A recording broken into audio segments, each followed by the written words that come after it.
سيئات أعمالنا من يهده الله فلا مضل له ومن يضلل فلا هادي له أشهد أن لا إله إلا الله وحده لا شريك له وأشهد أن محمدا عبده ورسوله أعوذ بالله السميع العليم من الشيطان الرجيم بسم الله الرحمن الرحيم لا يحب الله الجهر بالسوء من القول إلا من ظلم وكان الله سميعا عليما۔ سامعین محترم، آج چھٹا پارہ ہے۔ اس کے آغاز میں ہی اللہ رب العزت نے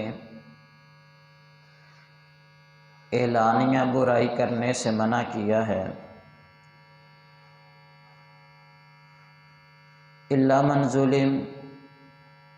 جس کسی کے اوپر ظلم کیا گیا ہو،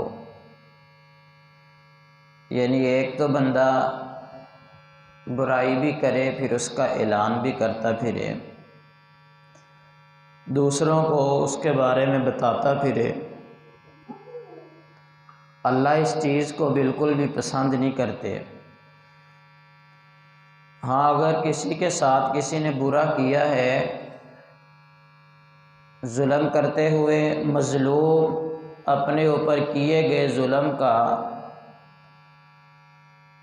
وہ دوسروں کو بتا سکتا ہے اور پھر بتائے گا بھی وہاں، یعنی عدالت وغیرہ میں، تاکہ اس کو انصاف مل سکے، وگرنہ اسے بھی بری بات کے بارے میں اس طرح اعلان اور تشہیر سے منع کیا گیا ہے۔ یعنی بری بات کوئی بھی ہے اس کی تشہیر سے اسلام ہمیں منع کرتا ہے۔ لیکن آج دیکھ لیں، عجیب صورتحال ہے۔ ہمارے معاشرے میں گناہ چھپ کے کیا جاتا ہے اور پھر اس کی تشہیر خود ہی کر دی جاتی ہے، تو اس چیز کو ناپسند کیا گیا ہے۔ اسی طرح اسی صورت، چونکہ یہ سورۃ النساء وہ جاری ہے، اس صورت میں اللہ رب العزت نے عیسائیوں کے اس عمل کا بھی ذکر کیا ہے۔ جب انہوں نے کہا تھا کہ سیدنا عیسیٰ علیہ السلام کو پھانسی دے دیا، تو اللہ نے ان کے اس عقیدے کی نفی کی ہے کہ سیدنا عیسیٰ علیہ السلام وما قتلوہ وما صلبوہ ولکن شبہ لہم، نہ ان کو قتل کیا گیا اور نہ ہی ان کو پھانسی دی گئی، بلکہ وہ تو ان کی ایک تشبیہ تھی، کسی اور بندے کو اللہ نے ان کی شکل دے دی۔ سیدنا عیسیٰ علیہ السلام کو تو اللہ رب العزت نے زندہ آسمانوں پہ اٹھا لیا اور قرب قیامت ان کا نزول ہوگا۔ تو یہ ایک ان کا عقیدہ ہے جس کی پاداش میں آج عیسائیوں کو آپ دیکھ لیں، وہ بڑے بڑے گناہ کرتے ہیں، اور وہ ان کے پادری اور پوپ جو چرچوں میں بیٹھے ہوئے، چرچ کے اندر بیٹھے، وہ اتوار والے دن ایک دن جاتے ہیں اور جا کے کہتے ہیں کہ ہم نے یہ گناہ کیا، اس کی قیمت دیتے، وہ کہتا ہے کہ آپ کے گناہ معاف ہو گئے، کیونکہ سیدنا عیسیٰ علیہ السلام سولی چڑھ کے اپنے سارے جو حواری تھے ان کے گناہوں کا کفارہ ادا کر گئے ہیں۔ تو یہ ان کا ایک عقیدہ اور نظریہ ہے جس کی قرآن نفی کرتا ہے کہ یہ باطل کے اوپر مبنی ان کا ایک نظریہ ہے۔ اس کی نفی بھی اسی پارے کے اندر اور سورۃ النساء میں اللہ رب العزت نے کی ہے۔ اور اسی طرح بر رفعہ اللہ الیہ وکان اللہ عزیزا حکیما، اللہ نے سیدنا عیسیٰ علیہ السلام کو آسمانوں پہ اٹھا لیا ہے، یہ اللہ نے واضح دو ٹوک الفاظ میں کہہ دیا۔ اور پھر اسی صورت میں دین کے اندر غلو کرنا، اس سے بھی اللہ رب العزت نے منع کیا ہے۔ یعنی کوئی بھی ایک چیز ہے، کوئی عمل ہے تب بھی، کوئی شخصیت ہے تب بھی، اس کی شان کی ایک حد ہے، اس کو اس کے شان مقام سے بڑھا دینا، یا کوئی بھی عمل ہے اس کی فضیلت اپنی طرف سے بنا کے بندہ اس کو بیان کرتا رہے بڑھا چڑھا کے، ہر چیز میں غلو سے، زیادتی حد سے اس کو بڑھانے سے اسلام ہمیں منع کرتا ہے۔ جس طرح سیدنا عیسیٰ علیہ السلام کو عیسائیوں نے بڑھایا، نبی تھے، اللہ کے رسول تھے، ان کو اللہ کا بیٹا بنا دیا، اللہ کا جز بنا دیا، تو وہ اللہ رب العزت نے اس چیز سے منع کر دیا کہ یا اہل الکتاب لا تغلوا فی دینکم ولا تقولوا علی اللہ الا الحق، اے اہل کتاب تم دین کے اندر غلو یعنی حد سے نہ بڑھو۔ اور یہی نبی علیہ الصلوۃ والسلام نے صحیح بخاری کے حدیث میں ہمیں بھی حکم دیا ہے کہ اے میری امت کے لوگوں، مجھے میرے شان مقام رفعت سے اس طرح نہ بڑھا دینا جس طرح عیسائیوں نے سیدنا عیسیٰ علیہ السلام کو بڑھا دیا تھا، اتنا بڑھایا کہ انہیں اللہ کا جز بنا دیا، اللہ کا بیٹا قرار دیا۔ تو دوسری صورت اس پارے کے اندر سورۃ المائدہ ہے۔ مائدہ کا معنی ویسے دسترخوان ہوتا ہے۔ سیدنا عیسیٰ علیہ السلام نے چند ایک لوگوں کی دعوت کی تھی، اپنی قوم میں سے چند ایک لوگ بلائے، جب وہ کھانے پہ آئے انہوں نے کہا اے عیسیٰ، ہم تمہیں رسول تب مانتے ہیں کہ تو اللہ سے دعا کر اللہ تعالی ہمارے لیے آسمان سے کھانا بھیجے، ہم اس کو کھائیں دیکھیں، پھر ہم باہر جا کے دوسروں کو بتائیں گے، ہم پھر آپ کو نبی مانیں گے۔ نبی تسلیم تب کرتے ہیں۔ سیدنا عیسیٰ علیہ السلام نے دعا کی، اللہ نے ان کے لیے آسمان سے وہ دسترخوان بھیجا، اس میں طرح طرح کے کھانے تھے۔ تو اس سورت کو اس لیے المائدہ بھی کہتے ہیں۔ دوسرے نمبر پر اس سورت کے اندر اللہ رب العزت نے اس قرآن کو، اسلام کو، دین کو، شریعت محمدیہ کو مکمل ہونے کی وہ خبر بھی دی ہے۔ جب نبی علیہ السلام میدان عرفات میں تھے تو یہ آیت نازل ہوئی جو کہ اسی صورت میں ہے، الیوم اکملت لکم دینکم واتممت علیکم نعمتی ورضیت لکم الاسلام دینا، کہ آج کے دن ہم نے یہ اسلام بطور دین تمہارے لیے پسند کیا اور اس نعمت کو تمہارے اوپر پورا کر دیا۔ یہ آیت اللہ نے اسی صورت کے اندر نازل کی اور اسی صورت میں ہے اور چھٹے پارے میں۔ اور اسی طرح اس کے اندر زیادہ تر مسائل جو ہیں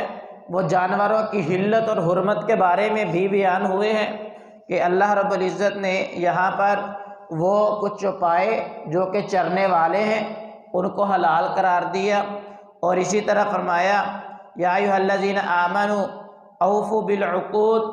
اے ایمان والو اپنے جو وعدے ہیں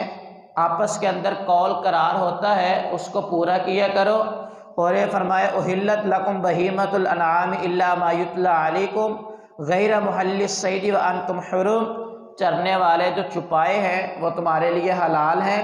اور شکار کیے ہوئے جو جانور اس حال میں کہ اگر تم احرام کی حالت میں ہو تو پھر تو جائز نہیں ہے، اگر احرام کی حالت میں نہیں ہو تو پھر یہ بھی جائز ہے۔ اور اسی طرح یا ایھا الذین آمنوا لا تحلوا شعائر اللہ ولا الشہر الحرام ولا الہدی ولا القلائد ولا آمین بیت الحرام یبتغون فضلا من ربکم ورضوانا، اے ایمان والو اللہ کی جو حرام کردہ چیزیں ہیں، جو شہر حرام ہیں، ان کی بے حرمتی نہ کرو۔ کون سی چیزیں ہیں؟ ایک تو حرمت والے مہینے، ولا الہدی ولا القلائد، اور قربانیاں جو بیت اللہ کی طرف لے کے لوگ جاتے ہیں اور ان کو بطور نشانی وہ پٹے وغیرہ باندھ دیتے ہیں، اور بیت اللہ جو امن کا گھر ہے اس کی طرف جو جانے والے حاجی ہیں، یہ ساری کی ساری چیزیں، ان کی عزت حرمت یہ تمہارے ذمے ہے، اس کو تم نے کرنا ہے، اس کو پامال نہ کرو۔ اور اسی طرح وہ جانور حرمت علیکم المیتۃ والدم ولحم الخنزیر، اللہ نے تمہارے لیے حرام کیا ہے خون کو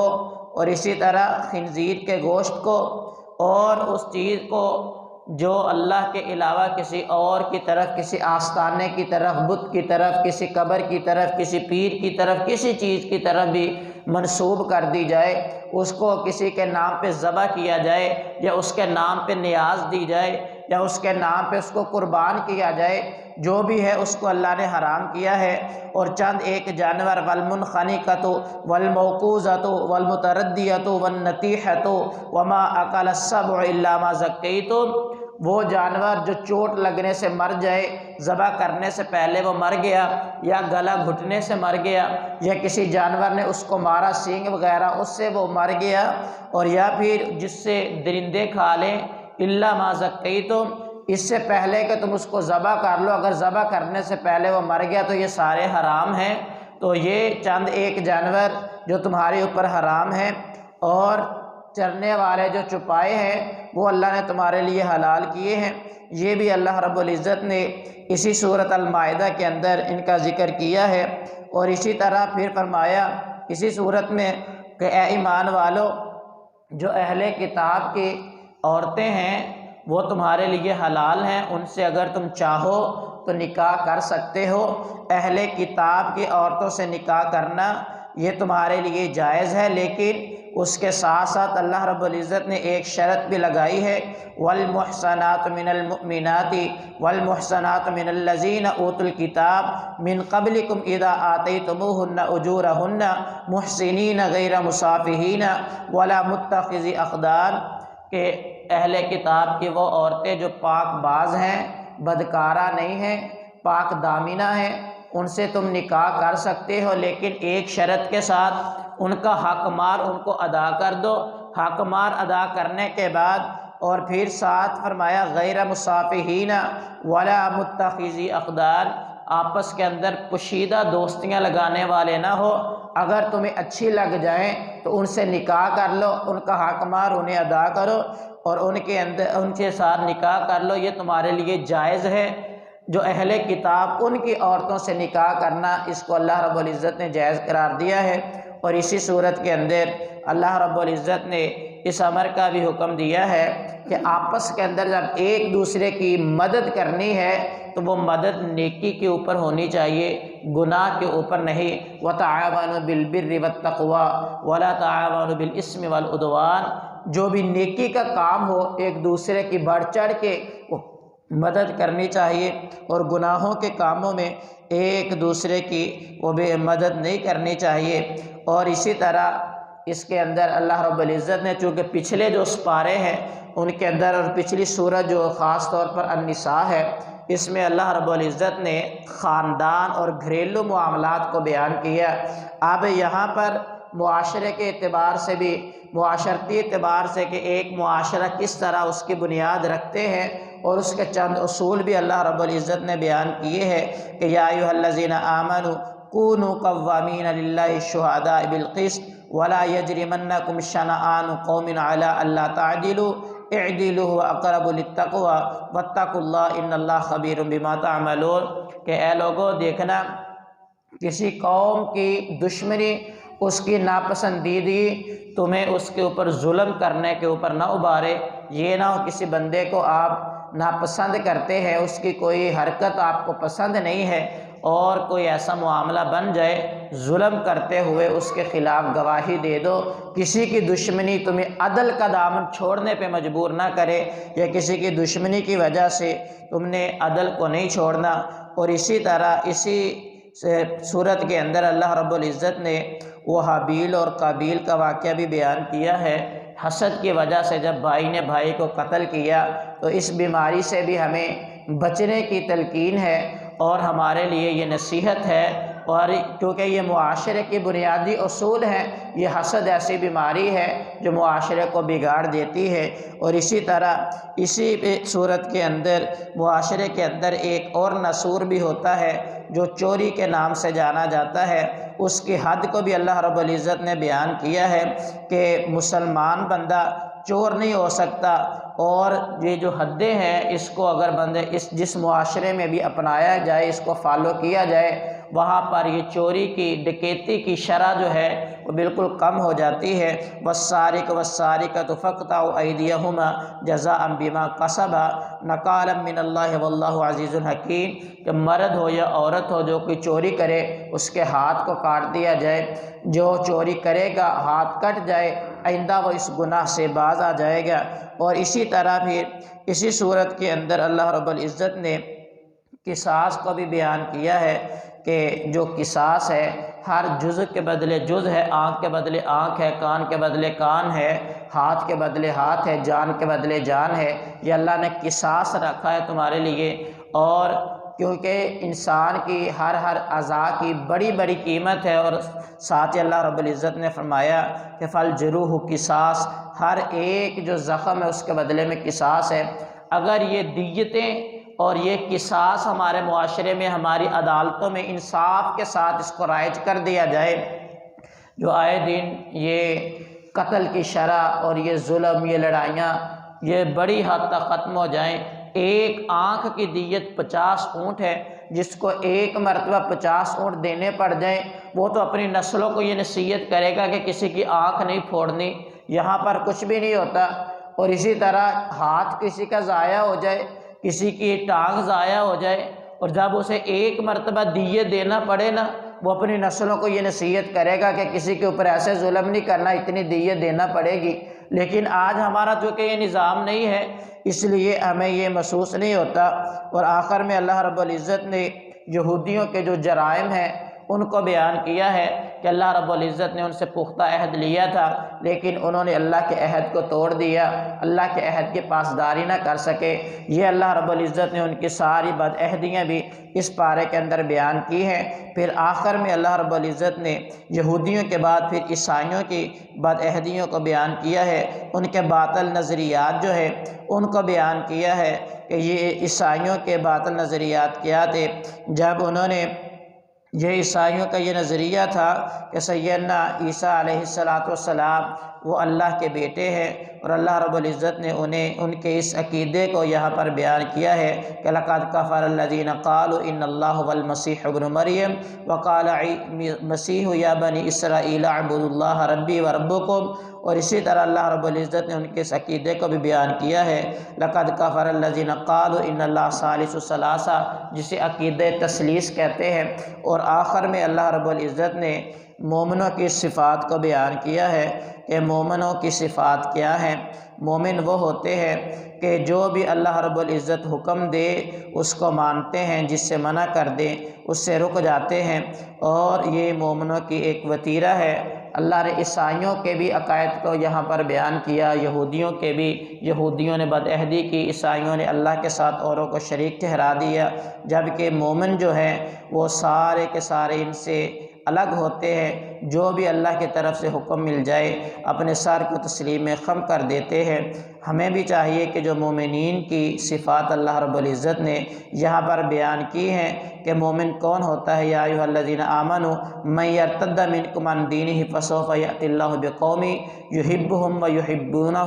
اذلۃ علی المؤمنین اعزۃ علی الکافرین، کہ مومن وہ ہوتا ہے جو سب سے بڑھ کے اللہ سے محبت کرتا ہے۔ اگر تم ایسا نہیں کرو گے تمہارا محبوب کوئی اور بن جائے گا، پھر اللہ تمہاری جگہ پر کسی اور قوم کو لے آئے گا۔ مومن وہ ہوتا ہے جو مومن آپس میں ایک دوسرے کی عزت کرنے والے، آپس میں بڑے نرم ہوتے ہیں، اور کفار کے مقابلے میں یعنی جب دین اور اسلام کی آپس میں ٹکر ہو جائے تو پھر وہاں پر یہ بڑے سخت ہوتے ہیں۔ جبکہ اگر ہم غور کریں تو ہمارا طرز عمل اس کے بالکل الٹ ہے۔ اگر ہمیں یہ بات سامنے رکھ کے غور کر لینا چاہیے، اپنے ایمان کا محاسبہ کرنا چاہیے۔ اللہ سے دعا ہے کہ اللہ تعالیٰ یہ جو بھی قرآن میں ہمارے لیے نصیحتیں ہیں ان کے اوپر عمل کرنے کی، قرآن کو سمجھ کر اس کے مطابق عمل زندگیوں کو گزارنے کی اور عمل کرنے کی توفیق عطا فرمائے۔ وما علینا الا البلاغ المبین۔